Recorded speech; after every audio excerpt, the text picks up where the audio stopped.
Robin Cook resigned his cabinet post today in protest of Britain's policy on Iraq. He gave a statement in the House of Commons. Mr. Speaker, I cannot support a war without international agreement or domestic support. France has been receiving bucket loads of commentary in recent days. It is not France alone that wants more time for inspections. Germany wants more time for inspections. Russia wants more time for inspections. Indeed, at no time have we signed up even the minimum necessary to carry a second resolution. We delude ourselves if we think the degree of international hostility is all the result of President Chirac. The reality is, Britain is asked to embark on a war without agreement in any of the international bodies of which we are a leading partner. Not NATO, not the European Union, not the Security Council. To end up in such diplomatic weakness is a serious reverse. Only a year ago, against terrorism, we and the United States were part of a coalition which was wider than I ever imagined would be possible. History will be astonished at the diplomatic miscalculations that led so quickly to the disintegration of that powerful coalition.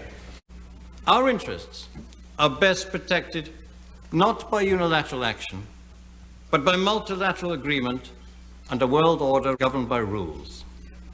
Yet tonight, the international partnerships most important to us are weakened. The European Union is divided.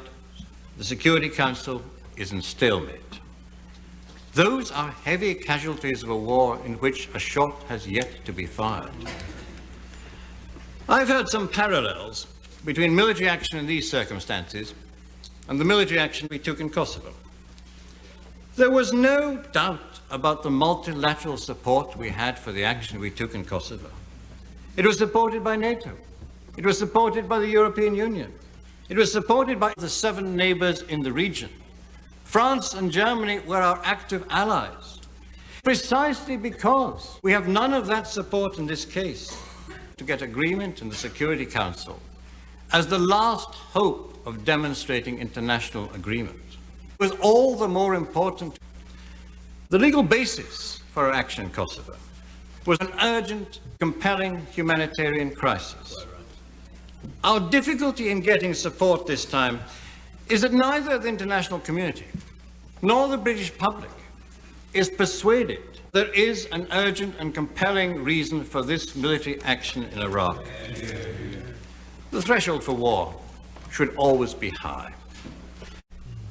For 4 years as Foreign Secretary, I was partly responsible for the Western strategy of containment.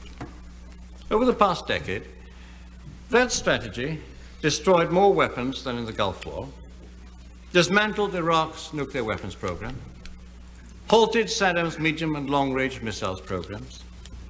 Iraq's military strength is now less than half its size at the time of the Gulf War. Iraq probably has no weapons of mass destruction in the commonly understood sense of the term, namely a credible device capable of being delivered against a strategic city target. It probably does still have biological toxins and battlefield chemical munitions, but it's had them since the 1980s, when US companies sold Saddam anthrax agents and the then British government approved chemical and munitions factories. Why is it now so urgent that we should take military action to disarm a military capacity that has been there for 20 years and which we helped to create? Why is it necessary to resort to war this week, while Saddam's ambition to complete his weapons program is blocked by the presence of UN inspectors? Only a couple of weeks ago, Hans Blix told the Security Council that the key remaining disarmament tasks could be completed within months. I've heard it said that Iraq has not had months, but 12 years in which to complete disarmament, and our patience is exhausted. Yet it is over 30 years since Resolution 242 called on Israel to withdraw from the occupied territories. We do not express the same impatience with the persistent refusal of Israel to comply. I welcome the strong personal commitment the Prime Minister has given to Middle East peace.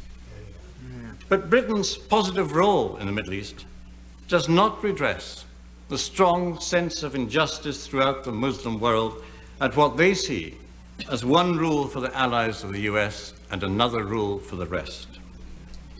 Nor is our credibility helped by the appearance that our partners in Washington are less interested in disarmament than they are in regime change in Iraq. And that explains why any evidence that inspections may be showing progress is greeted in Washington with consternation because it reduces the case for war. What has come to trouble me most over past weeks is the suspicion that if the hanging chads in Florida had gone the other way and Al Gore had been elected, we would not now be about to commit British troops. I believe the prevailing mood of the British people is sound. They do not doubt that Saddam is a brutal dictator, but they are not persuaded he is a clear and present danger to Britain. They want the inspections to be given a chance, and they suspect they're being pushed too quickly into conflict by a US administration with an agenda of its own. Above all, they are uneasy at Britain going out on a limb in a military adventure without a broader international coalition and against the hostility of many of our traditional allies. For that reason alone, and with a heavy heart, I've resigned from the government. Yeah.